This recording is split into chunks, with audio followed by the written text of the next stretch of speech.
we're having is about the rates of the NEPA bill. Each room paid for 1,500 naira. That means if you are staying in 2 rooms, like me, I'm staying in 2 rooms, I pay 3,000 naira every month, which I know is too high. And the connection of the lights, the way they connect lights, I know is too low. At least different people come to connect the way they want, which is trying to cause some sparking. Sometimes you stay at your house will be sparking just like that without no reason. I believe it's wrong connections. They are really trying, but in other ways, at least for 1 to 2 months now, there's no power light. So I think they should improve on that. Transmission is the midstream, in the middle. Generation, distribution, transmission is at the beginning, is at the middle. What is generated is taken by the transmission and sent to the distribution people who send it to the consumers. We have not invested over the years as much in transmission. What we are facing as a country is like somebody who wants to drink water.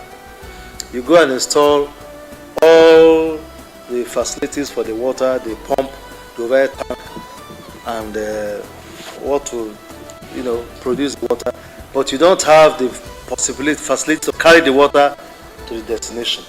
So we are generating a generation in terms of actual generation. That's 4,500, which I'm telling you is what is available.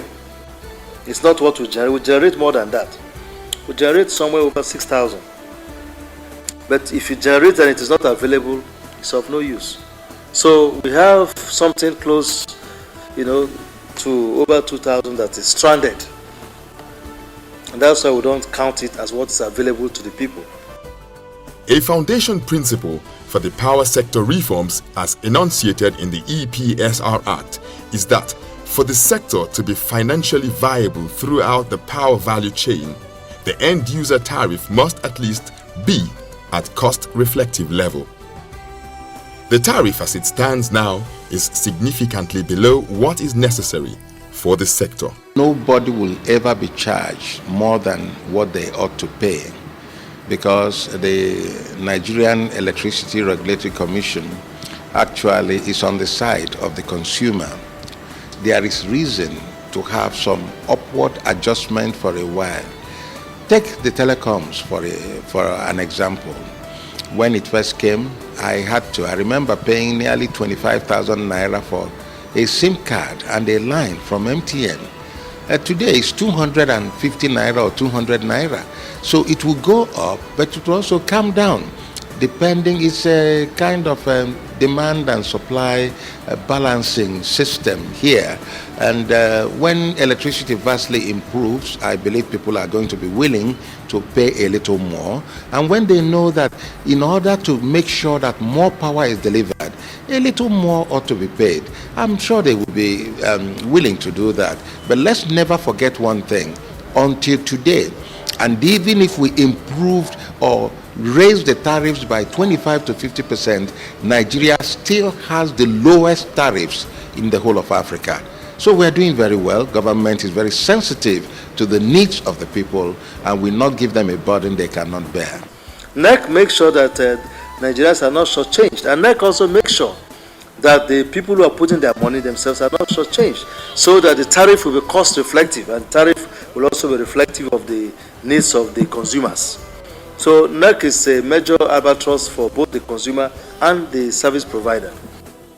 Recognizing that the faithful implementation of the reforms will result in a much larger and more dynamic sector, with industry participants enjoying significant profits, consumers enjoying better service delivery, and most importantly, workers enjoying better conditions of service, the federal government engaged in active dialogue with leaders of labor union.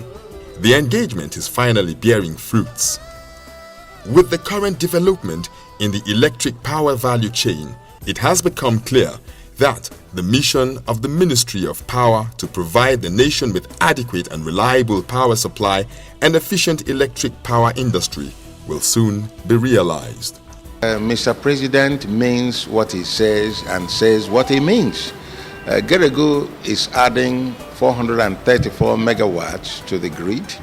And the list just continues until all the 10 of the NIPP projects are commissioned. And Nigerians are dancing. I'm telling them, reserve your dance. The dance will still come, and we will all celebrate, because this is a president that means everything he says, wants to deliver power to Nigerians, wants to chase away darkness, and as full soldiers, we are making sure that all the T's are crossed, all the I's are dotted, to make sure that Nigerians have the full benefit of Mr. President's transformation agenda.